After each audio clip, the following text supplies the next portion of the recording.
March is celebrated worldwide as Women's Month, marked by various events honoring women's activities. The International Women's Day, observed annually on March 8th, is a significant highlight. In Uganda, women have made notable strides in prominent positions, including journalism, politics, and business.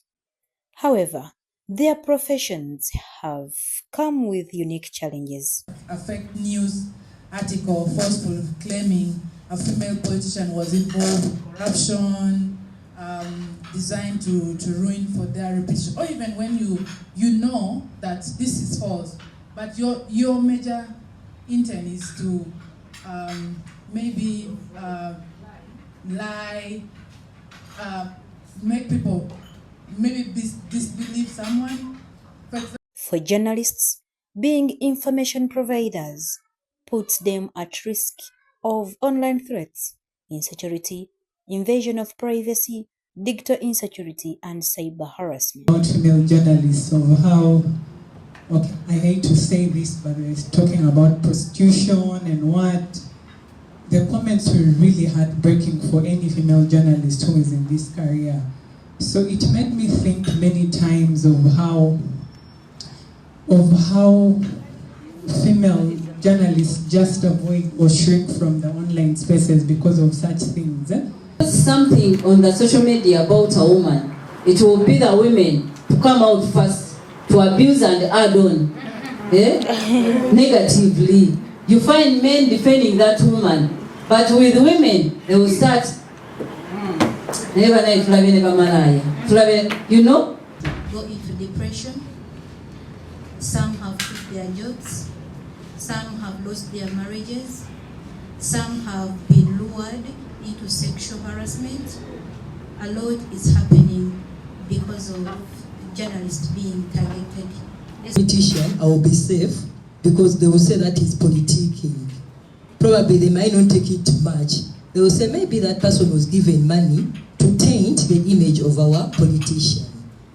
But for the woman journalist who has reported wrongly, much as she knew she was right, she was reporting rightly, this person's integrity and professionalism is really compromised. These risks affect both male and female journalists, but gender misinformation disproportionately impacts. We have had an increasing happenings of gender disinformation, especially when you use Twitter. There's a lot of threats targeted against journalists. I think we've heard examples, especially from maybe Agatha, who was doing a campaign, especially around naming women organizations who are maybe misleading or mismanaging funds, and then because of that she was being attacked. They attacked her being maybe a single person, and also the children and all that. So gender disinformation really targets women politicians and journalists differently. And also we have seen some of the hashtag, especially fear women, and this hashtag, why would we say fear women? It's a misleading hashtag. It's a stereotype against women. It's trying to silence women. The advent of technology and artificial intelligence has made it easier to manipulate someone's image. Excavating these challenges. To address this, the Women of Uganda Network has convened with journalists and politicians in a training to find possible solutions. So how can women in these spaces protect themselves? First of all, try to copy what the male are doing. For example, you see what happened when Donald Trump attacked another president.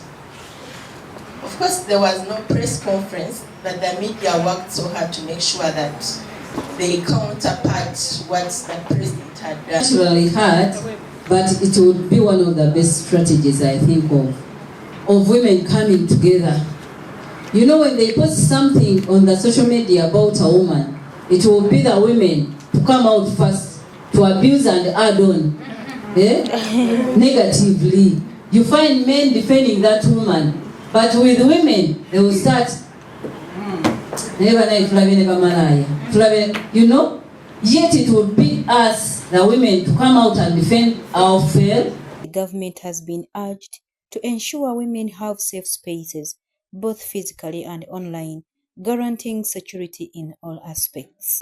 So my call to action is, much as Women of Uganda Network, we focus on digital safety and security.